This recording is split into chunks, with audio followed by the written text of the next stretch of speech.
Assalamualaikum warahmatullahi wabarakatuh.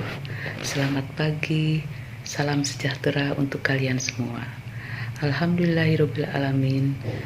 Pada hari ini kita bisa bertemu kembali untuk mempelajari materi bab 2 sub pertemuan kedua, yakni mengenai penyebab perubahan sosial budaya. Silahkan nanti kalian ikuti seluruh kegiatan dan langkah-langkah kegiatannya untuk selalu diperhatikan. Selamat belajar. Tujuan pembelajaran pada pertemuan kali ini yang pertama adalah siswa dapat mendeskripsikan faktor intern penyebab perubahan sosial budaya. Yang kedua, siswa dapat mendeskripsikan faktor ekstern penyebab perubahan sosial budaya. Yang ketiga, siswa dapat mendeskripsikan proses perubahan sosial budaya. Dan yang keempat, siswa dapat menyajikan hasil telaahnya dalam bentuk uraian presentasi. Faktor penyebab perubahan sosial budaya dibagi menjadi dua, faktor intern dan faktor ekstern. Tahukah kalian apa yang dimaksud dengan faktor intern dan ekstern? Oke, faktor intern adalah faktor yang muncul dari dalam masyarakat itu sendiri, sedangkan faktor ekstern adalah faktor yang muncul dari pengaruh luar. Mari kita bahas satu persatu mengenai faktor intern. Yang pertama adalah bertambah dan berkurangnya jumlah penduduk. Jadi kalau kita amati, perubahan jumlah penduduk menyebabkan perubahan sosial budaya. Dapat kita pahami, semakin besar jumlah penduduk suatu wilayah, maka akan semakin banyak persoalan yang dihadapi. Misalnya, terjadinya kepadatan penduduk atau tidak meratanya jumlah penduduk setiap daerah tentu akan memunculkan berbagai macam permasalahan yang dihadapi, mulai dari perubahan lahan, yang kedua mulai dari munculnya banyak pemukiman kumuh, dan yang ketiga semakin banyaknya tindakan kriminalitas. Dan kalau kita kaitkan dengan bagaimana jumlah penduduk itu ikut berpengaruh terhadap perubahan sosial budaya dengan kondisi masyarakat sekarang yang sedang menghadapi penyebaran COVID-19. Ternyata COVID-19 bisa menyebabkan angka kematian yang meningkat, sehingga pemerintah harus mengambil kebijakan bagaimana mencegah penularan virus dengan cara membatasi aktivitas masyarakat di luar rumah, sehingga perubahan sosial berskala besar pun terjadi dan masyarakat harus mematuhinya demi keselamatan bersama. Nanti kita akan melihat berbagai gambar yang bisa dipahami oleh kalian. Ternyata itu bisa menyebabkan terjadinya perubahan sosial budaya. Dilihat dari bertambah dan berkurangnya jumlah penduduk. Atau kalau kita ingin paham betul mengenai kaitannya dengan jumlah penduduk Indonesia yang besar, kita sering mendengar bahwa jumlah penduduk yang besar itu adalah bonus demografi. Siapa yang paham apa yang dimaksud dengan bonus demografi itu? Ya, bonus demografi adalah bonus yang dinikmati suatu negara sebagai akibat dari besarnya proporsi penduduk produktif. Ya, rentang usia berapa? Ya, rentang usia 15 sampai 64 tahun dalam evolusi kependudukan yang dialaminya.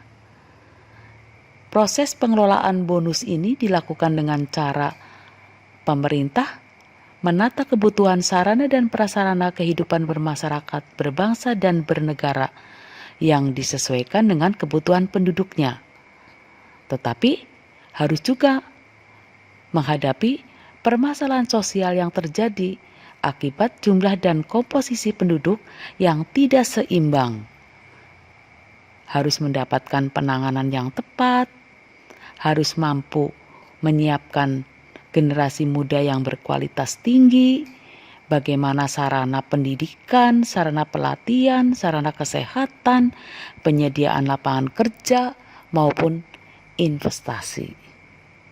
Atau mudahnya, kalian sudah pelajari di materi kelas 8 tentang dampak urbanisasi. Bagaimana sebuah perkotaan yang padat harus menghadapi dampak negatif dari adanya urbanisasi. Masih ingat kan? Berarti bertambah dan berkurangnya penduduk juga ikut mempengaruhi penyebab terjadinya perubahan sosial budaya. Yang kedua, faktor penyebab perubahan sosial budaya adalah penemuan baru atau lebih dikenal dengan inovasi. Penemuan baru banyak membawa perubahan sosial budaya dalam kehidupan masyarakat. Sebagai contohnya adalah ditemukannya alat-alat teknologi canggih. Contohnya handphone yang sekarang sangat berkembang dengan aplikasi handphone yang tidak diragukan lagi. Kalau dulu handphone ditemukan sebagai alat komunikasi suara, sekarang karena masyarakat merasa kurang puas, kemudian berusaha mengembangkan keberadaan handphone itu untuk komunikasi message, kamera, radio, dan internet. Aneka aplikasi dapat masuk ke dalam satu telepon seluler dengan canggih. Berarti ketidakpuasan masyarakat terhadap keadaan serta kesadaran akan kekurangan dalam kehidupan masyarakat menyebabkan masyarakat itu terus menggali hal-hal yang baru yang dapat memuaskan mereka sehingga semua kebutuhannya praktis bisa dipenuhi. Keadaan semacam ini membuat semakin banyak penemuan baru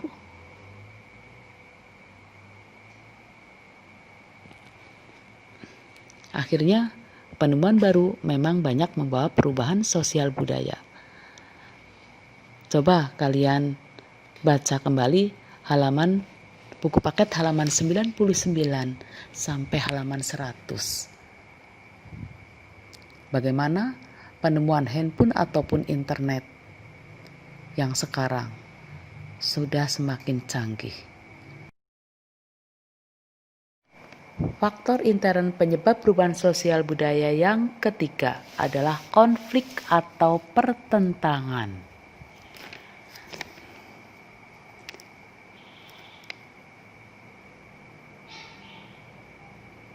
Konflik dapat diistilahkan dengan kata pertentangan. Itu dapat terjadi mungkin antar individu dengan individu, mungkin kelompok dengan kelompok, atau mungkin antara individu dengan kelompok. Konflik dapat terjadi akibat banyak hal.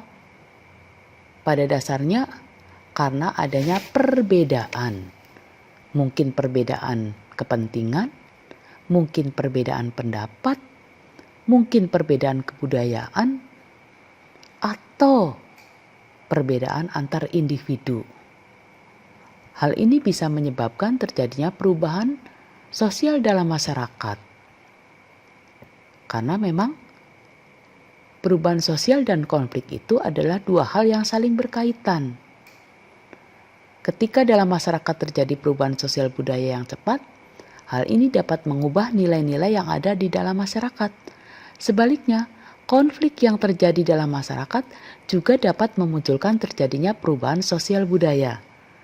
Kita pelajari misalnya konflik antara pemerintah RI dengan gerakan Aceh Merdeka karena adanya perbedaan keinginan. Konflik yang berlangsung bertahun-tahun itu telah mengundang perhatian dunia internasional untuk menanganinya.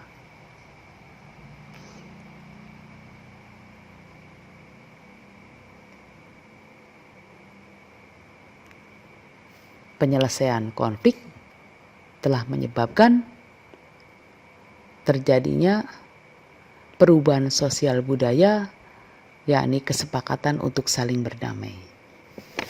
Atau nanti dicontohkan dengan konflik yang muncul pada situasi pandemi sekarang.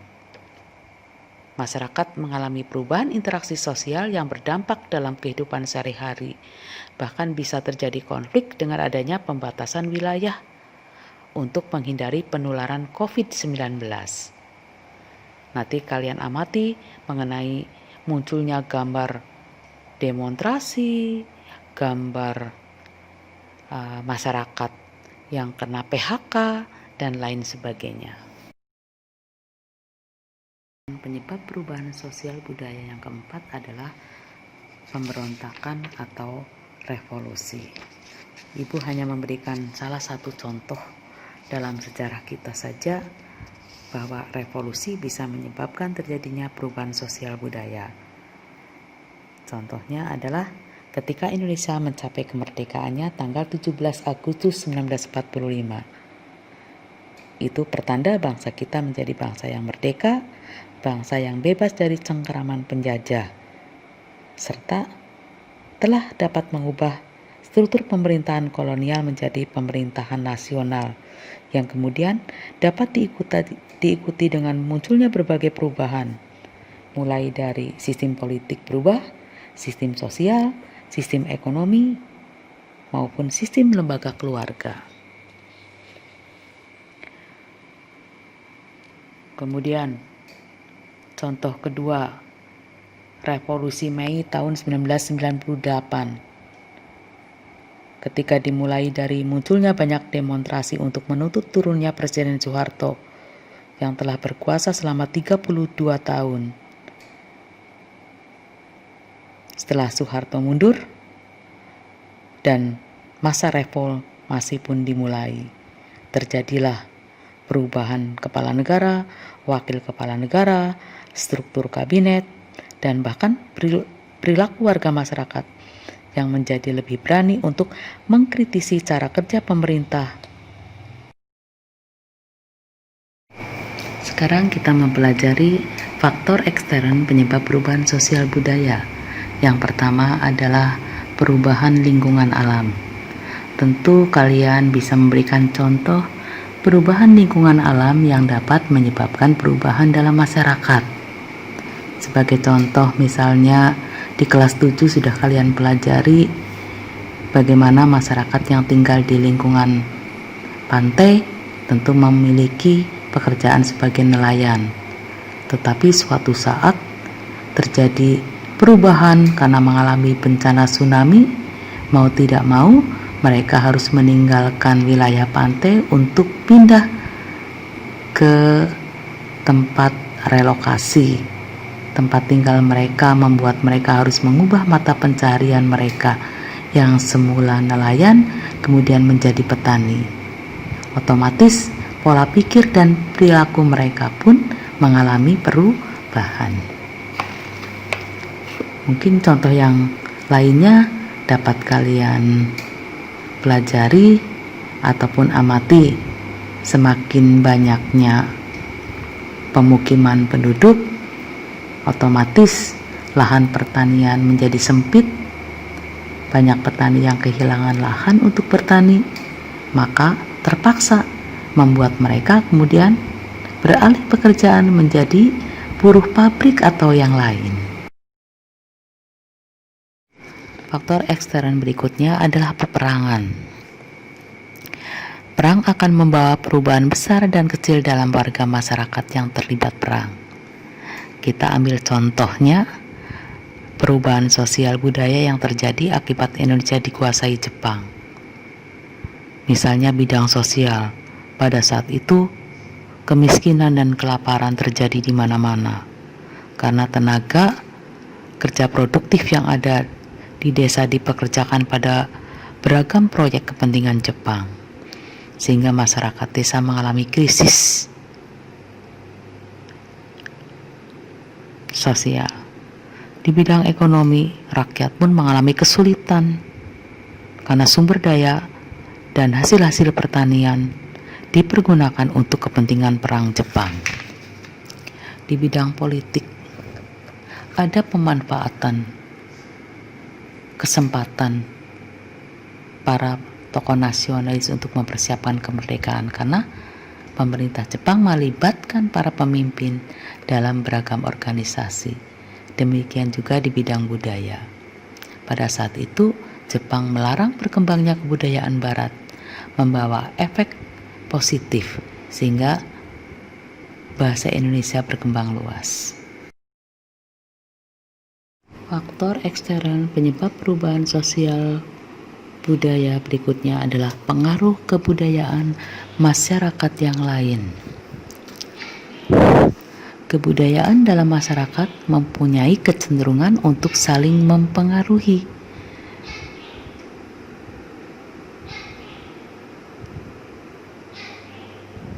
Dalam masyarakat, pengaruh kebudayaan suatu masyarakat dapat menyebabkan terjadinya perubahan sosial budaya pada masyarakat yang lain.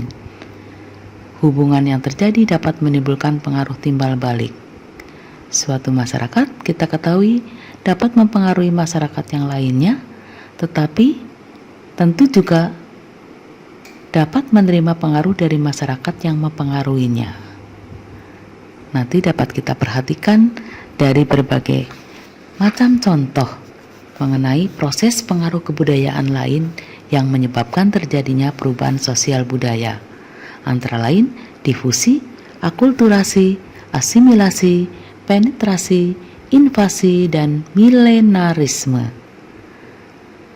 Coba nanti kalian di rumah baca buku paket halaman 108 dan 109 agar kalian paham apa itu difusi, akulturasi, asimilasi, penetrasi, invasi, ataupun milenarisme. Demikianlah anak-anakku sekalian, kita sudah mempelajari materi bab 2. Tetap semangat untuk mempelajari materi berikutnya. Ibu ucapkan selamat belajar, selamat bekerja, tetap jaga kesehatan.